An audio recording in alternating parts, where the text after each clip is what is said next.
जैसे आप फ्लिपकार्ट और अमेजन से अपने सामान मंगवाते हैं, ठीक उसी प्रकार अब बिहार में खनिजों की बिक्री होने जा रही है। लेकिन इसकी शुरुआत सबसे पहले बालू से हो रही है।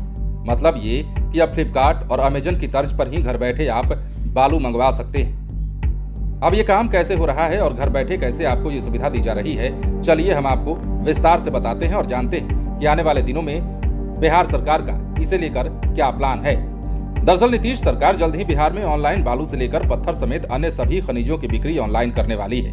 इस व्यवस्था को शुरू करने के लिए व्यापक स्तर पर कवायद शुरू है। फिलहाल शुरुआत बालू से हो रही है। इसके बाद गिट्टी मिट्टी समेत अन्य खनिजों की बिक्री भी शुरू होगी। आने वाले 2 से 3 माह में बालू की ऑनलाइन बिक्री की प्रक्रिया शुरू कर दी जाएगी। यह व्यवस्था अमेजन, फ्लिपकार्ट समेत अन्य शॉपिंग वेबसाइट की तर्ज पर ही काम करेगी। इसके लिए सभी नियम कायदे निर्धारित किए जा रहे हैं। बालू के बाद गिट्टी मिट्टी समेत अन्य प्रमुख खनिजों की बिक्री भी इसके जरिए शुरू होगी। बिहार में सबसे ज्यादा खनिज के तौर पर बालू की ही बिक्री होती है। अभी विभाग के स्तर पर तैयार किए गए खनन सॉफ्ट वेबसाइट के माध्यम से ही इन खनिजों की बिक्री शुरू करने की तैयारी है। फिलहाल इस वेबसाइट पर मिट्टी के व्यावसायिक उपयोग के लिए कटाई की अनुमति लेने की ही व्यवस्था मौजूद है। वेबसाइट पर लाल और सफेद बालू के लिए अलग अलग रेट का निर्धारण रहेगा। मसलन सोन नदी का लाल बालू और गंगा की सफेद रेट का उल्लेख होगा। कोई भी व्यक्ति बालू की प्रकृति के आधार पर चयन करने के बाद इसका ऑर्डर दे सकता है। इसके लिए बालू पहुंचाने का स्थान या फिर डिलीवरी पॉइंट का उल्लेख करना होगा। स्थापना का पूरा विवरण डालने पर गाड़ी का भाड़ा भी बता दिया जाएगा।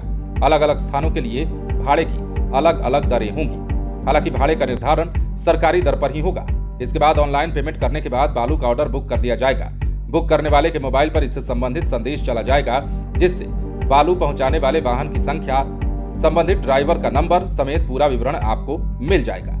वर्तमान में खनन सॉफ्ट वेबसाइट के जरिए मिट्टी का व्यवसाय करने वालों को अब ऑनलाइन परमिट प्राप्त करने की व्यवस्था है। इसकी शुरुआत विभागीय मंत्री ने इसी साल 18 अक्टूबर से की है। तब से अब तक वेबसाइट पर इससे संबंधित अनुमति प्राप्त करने के लिए 5 आवेदन आए हैं, जिसमें 1 को अनुमति मिली है और 4 लंबित है। ये आवेदन पटना, सुपौल, वैशाली, सारण और खगड़िया जिले से आए हैं। कृषि भूमि से बलुई मिट्टी को हटाने और भंडारण करने से संबंधित ऑनलाइन आवेदन करके परमिट प्राप्त करने की व्यवस्था मौजूद है। आवेदन करने के 5 दिन के अंदर इसका परमिट जारी हो जाता है। ये तमाम सुविधाएं और ये तमाम कवायदें बिहार सरकार की ओर से की जा रही हैं और ये मानकर चलिए कि जल्द ही फ्लिपकार्ट और अमेजन की तर्ज पर ही आप घर बैठे बालू मंगवाएंगे, गिट्टी मंगवाएंगे और मिट्टी भी मंगवाएंगे। जिस प्रकार मोबाइल पर फ्लिपकार्ट पर ऑर्डर प्लेस करने के बाद आपको डिटेल्स आते हैं, जो मैसेज आते हैं, वही मैसेज आपको ठीक उसी प्रकार से बालू, गिट्टी और मिट्टी ऑर्डर करने पर भी बिहार में अब मिलेंगे। मतलब ये हुआ कि जैसे आप घर बैठे कपड़े, इसके अलावा कोई और भी सामान मंगवाते हैं, ठीक उसी प्रकार अब बालू, गिट्टी, मिट्टी के अलावा अन्य खनिजों का ऑनलाइन बिक्री भी सरकार की ओर से किया जाने वाला है और ये काम जल्द से जल्द होगा। यानी कि 2 से 3 महीने के अंदर इस काम को सुचारू ढंग से चालू कर दिया जाएगा। बने रहें लाइव सिटीज के साथ।